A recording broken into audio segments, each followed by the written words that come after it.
Apa kalian percaya kalau saudara Andi berani melayani tantangan Ustadz Imaduddin? Kalau saya pribadi, ya percaya ya tidak. Jadi intinya saya ragu-ragu antara yakin dan tidak. Nah, terus kapan terjadinya tantangan-tantangan itu? Ini penyampaian dari Ustadz Imaduddin. Kita simak ya teman-teman, kita lihat dulu surat terbuka yang dikirimkan oleh Ustadz Imaduddin kepada Andi. Oke, langsung saja ya, kita sama-sama kita saksikan.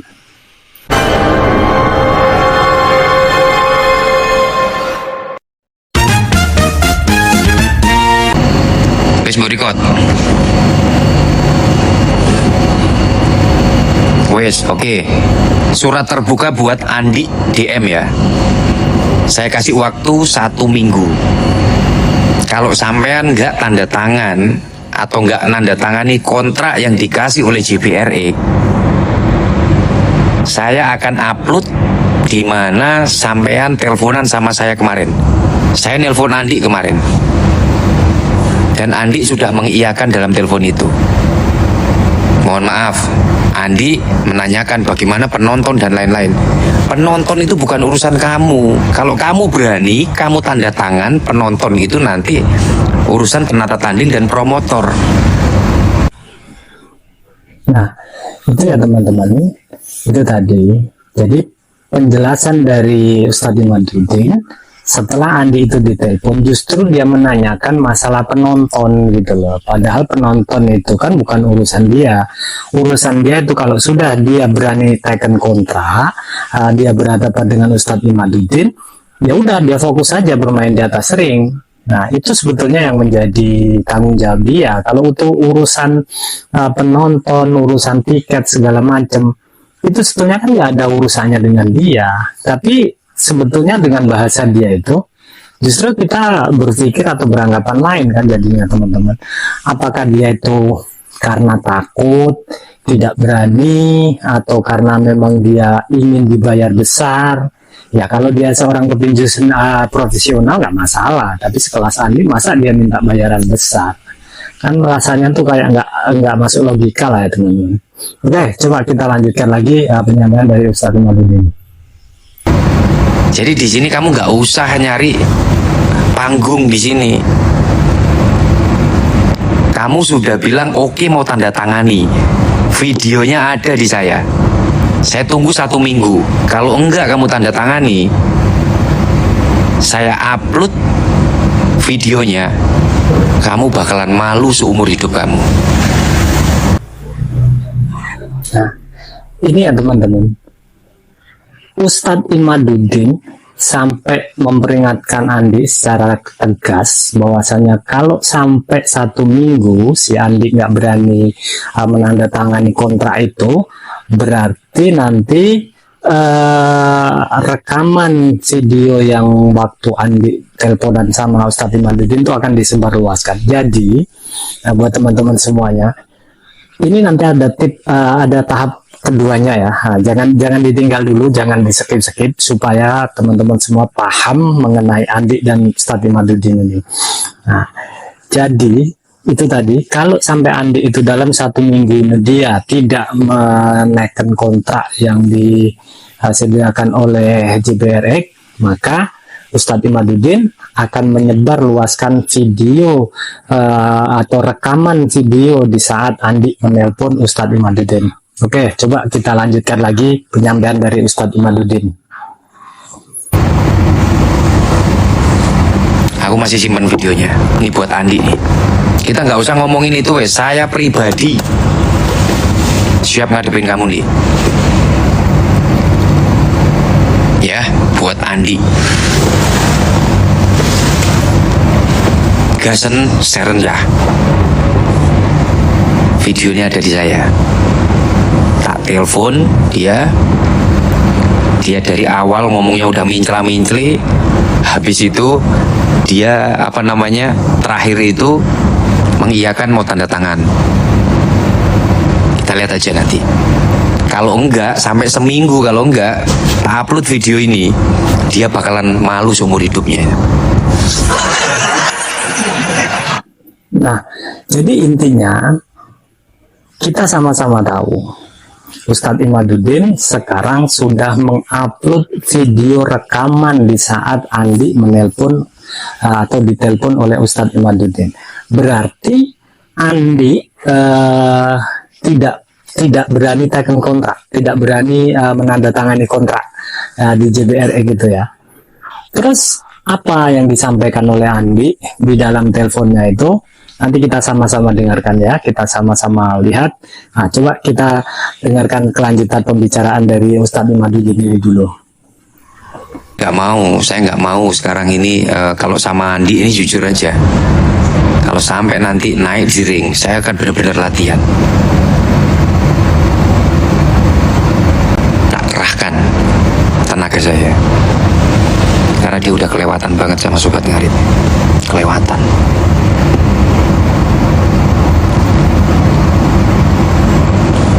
Gitu aja. Jadi yang sudah ngerekam tadi di-share aja. Apakah Ustadz Imad? Nah itu teman-teman, sampai Ustadz Imaduddin menyatakan nanti kalau memang Andi berani naik di atas ring, dia akan benar-benar latihan. Ustadz Imaduddin akan benar-benar latihan dan akan benar-benar mengerahkan semua tenaganya untuk melawan Andi. Dan ada penyampaian dari Ustadz Imaduddin bahwasanya kalau sampai Ustadz Imaduddin kalah dengan Andi, semua gaji yang diberikan dari JBRE akan diberikan ke Andi, karena tujuan Ustadz Imaduddin menghadapi Andi bukanlah untuk mencari uang ya teman-teman. Dia tidak mencari uang dari bertinju dengan melawan Andi, tapi karena Andi sudah kelewatan ya, Andinya sudah kelewatan terhadap Sobat Ngarit, makanya Ustadz Imaduddin bereaksi keras. Terus bagaimana pembicaraan Andi dengan Ustadz Imaduddin di saat mereka berteleponan? Tentu teman-teman jadi penasaran. Nah, langsung sajalah kita dengarkan atau kita tonton videonya di saat Andi ditelepon oleh Ustadz Imaduddin. Ini penyampaian si Andi. Jadi kalau Andi ternyata tidak berani, berarti dia memang seorang pengecut dan cuma omon-omon aja ya teman-teman. Yuk kita sama-sama kita saksikan. Ya kan? Halo. Ya, silakan Pak. Enggak, ini kan sistem media ya kan? Iya.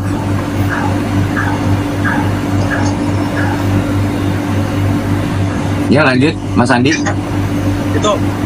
Itu serius atau bagaimana gitu loh? Saya tanya. Ya serius lah Pak. Maksudnya kan dari awal kita serius Pak.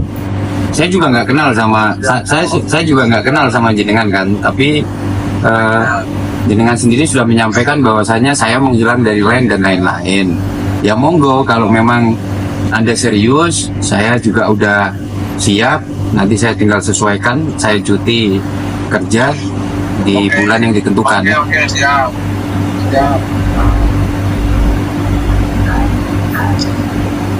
Siap. Ya. Udah dikonfirmasi atau belum? Belum. Kalau saya udah konfirmasi, tinggal sampean gimana?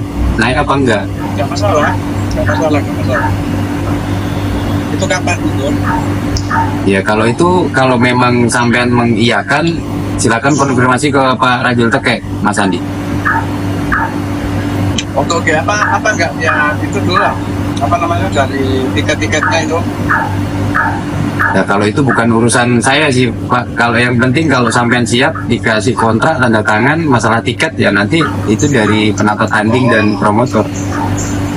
Oke, gak apa-apa. Nah kan teman-teman, urusan tiket justru Andi ikut membahas.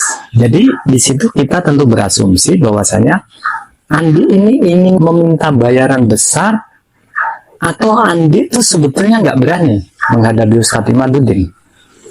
Gimana? Coba teman-teman kasih komentar lah di kolom komentar ya. Apa reaksi teman-teman atau apa tanggapan teman-teman mengenai penyampaian dari saudara Andi ini ya teman-teman. Oke, kita lanjutkan lah videonya supaya semuanya clear, semuanya jelas.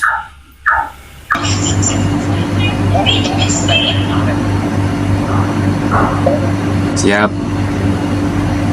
Ya saya nunggu konfirmasinya aja Mas. Saya dikasih nomornya sampean untuk menanyakan konfirmasi ke sampean aja. Kalau memang iya, ya Silakan nanti kontraknya ditandatangani. Jadi intinya teman-teman ya, video ini kenapa saya bisa dapat video rekaman telepon antara Andi dan Ustadz Imaduddin, karena Ustadz Imaduddin sudah mengupload video rekaman ini di akunnya Ustadz Imaduddin.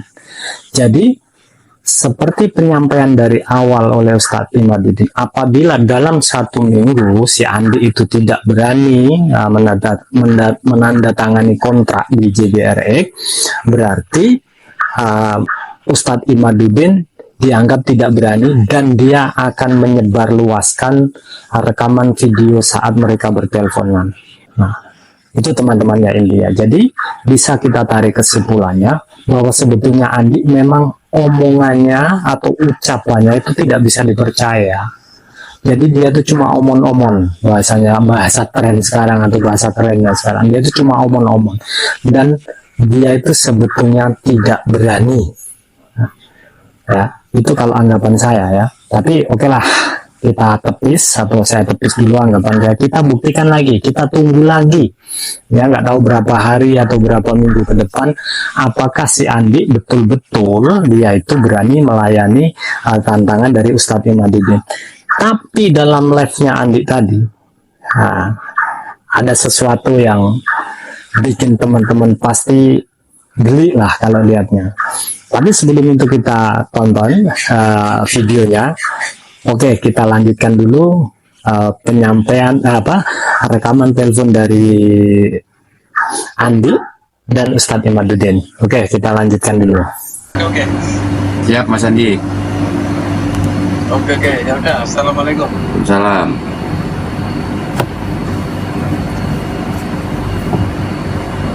Barusan Andi, kita tunggu aja laki-laki apa enggak dia. Nah itu teman-teman ya, sampai Ustadz Imaduddin menyatakan atau menyampaikan itu tadi si Andi, kita tunggu saja dia laki-laki atau bukan. Ya teman-teman, jadi memang cukup sempit lah ini. Nah terus gimana video yang saya sampaikan tadi, yaitu mengenai Andi di saat live tadi ya teman-teman. Oke, ini kita lihat. Kalau kita amati wajahnya seolah-olah ya, seolah-olah dia itu seperti menangis di saat ada seorang yang bernama Becak itu naik ke komal dia dan menanyakan bagaimana kelanjutannya antara si Andi dan Ustadz Imaduddin. Ini raut mukanya dan ini jawabannya. Oke, kita lihat. Nggak ada bilang gitu loh Bang. Seperti Sampai itu. malah Udah, balik aja. saya udah bilang gitu. Masih kan Bang, coba putar ulang aja Bang. Nanti putar ulang bagaimana putar ulangnya? Informasi baru yang setelah aku tanya barusan memang tunggu informasi. Sebelumnya Kalau dari aku udah. nggak ada bilang gitu Bang. Saya udah bilang gitu. Coba Udah bilang gitu. direkam ulang aja Bang. Ini saat ini kan masih ada. Nah, segitu aja lah dulu teman-teman ya. Jadi intinya bagaimana sih? kita sama-sama menunggu aja lah apakah betul-betul Andi ini seorang laki-laki seperti yang diucapkan oleh Ustadz Imaduddin atau tidak ya. Kita tunggu informasi selanjutnya. Oke, buat teman-teman semuanya yang belum subscribe di channel ini silahkan subscribe ya, dan di like serta di share ya teman-teman, supaya kita semakin bertambah kawan, bertambah silaturahmi kita. Dan intinya saya akan selalu mencari tahu atau mencari informasi untuk perkembangan Sobat Ngarit dan penggemar-penggemar Sobat Ngarit se-Nusantara. Oke, salam Sobat Ngarit.